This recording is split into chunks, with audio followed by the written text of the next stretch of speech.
గొప్పదైనటువంటి తత్వాన్ని మహత్వాన్ని తెలుసుకున్నటువంటి వాడు అందరూ ఆనందించేటువంటి పనులు చేస్తారు.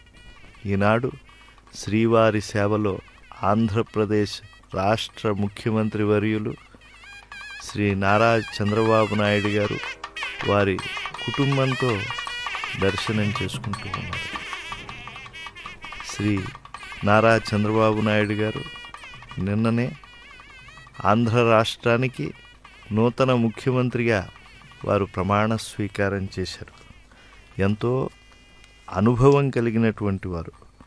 శ్రీవారి సన్నిధిలో ముఖ్యమంత్రి చంద్రబాబు గారు కుటుంబ సమేతంగా ఆలయ పండితుల యొక్క పూర్ణ కుంభ స్వాగతాన్ని అందుకుంటూ ఉన్నారు. అధికారులు, ఇతర సెక్యూరిటీ విభాగం అందరి యొక్క పర్యవేక్షణలో వారు శ్రీవారి దర్శనానికి విచ్చేశారు. నేతలు, జనహృదయ నేతలు అందరి సమక్షంలో కుటుంబంతో దేవదేవుని ఆశీస్సులు పొందాలి, స్వామి అనుగ్రహంతో హరితభరితమైనటువంటి పాలనను ఆంధ్ర రాష్ట్ర ప్రజలందరికీ కూడా అందించాలి. గోదావరి, కృష్ణ వంటి పుణ్య నదులతో అన్నపూర్ణలా భాషించేటువంటి ఈ యొక్క రాష్ట్ర పాలన బాధ్యతలను ప్రజలు ఆయనకు అందించారు.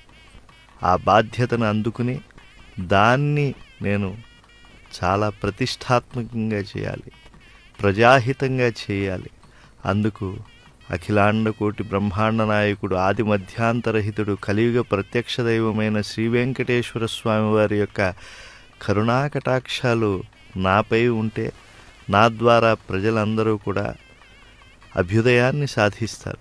సకల రంగాలలో వాళ్ళందరూ కూడా మహిమాన్వితమైనటువంటి పురోగతిని వారు పొందుతారు అని చెప్పి శ్రీ నారా చంద్రబాబు నాయుడు గారు, అలాగే వారి వెంట వారి పుత్రులు, రాష్ట్ర మంత్రులు శ్రీ నారా లోకేష్ గారు సతీ సమేతంగా స్థానిక నేతలను, అలాగే ప్రధాన నేతలను అందరినీ వెంటబెట్టుకుని బలిపీఠానికి, అలాగే బంగారు ధ్వజస్తంభానికి నమస్కారం చేస్తూ ఉన్నారు.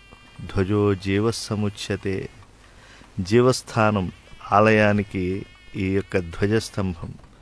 ధ్వజానికి ఎడమవైపు నుంచి వెళ్ళి శ్రీనివాస స్వామి సందర్శనం చేసుకుని మళ్ళా కుడిపక్క నుంచి రావాలి. అది ఆలయంలో దర్శనం చేసుకునేటువంటి సంప్రదాయం. ధ్వజస్థానమైనటువంటి ఆ ధ్వజ పటానికి, అలాగే ఆ ధ్వజ స్తంభం యొక్క కింద భాగానికి భక్తి శ్రద్ధలతో నమస్కారం చేస్తూ ఉన్నారు. శరణాగతి, ప్రపత్తి, భక్తి అపారంగా వెంకటేశ్వర స్వామి పట్ల కలిగినటువంటి శ్రీ నారా చంద్రబాబు నాయుడు గారు బంగారు వాకిలి దాటి లోపలికి దేవదేవుని సన్నిధానానికి దర్శనం చేసుకోవటానికి, స్వామివారి తిరుతీర్థాన్ని అందుకోవటానికి వెడుతూ ఉన్నారు. శ్రీ వెంకటేశ్వర స్వామి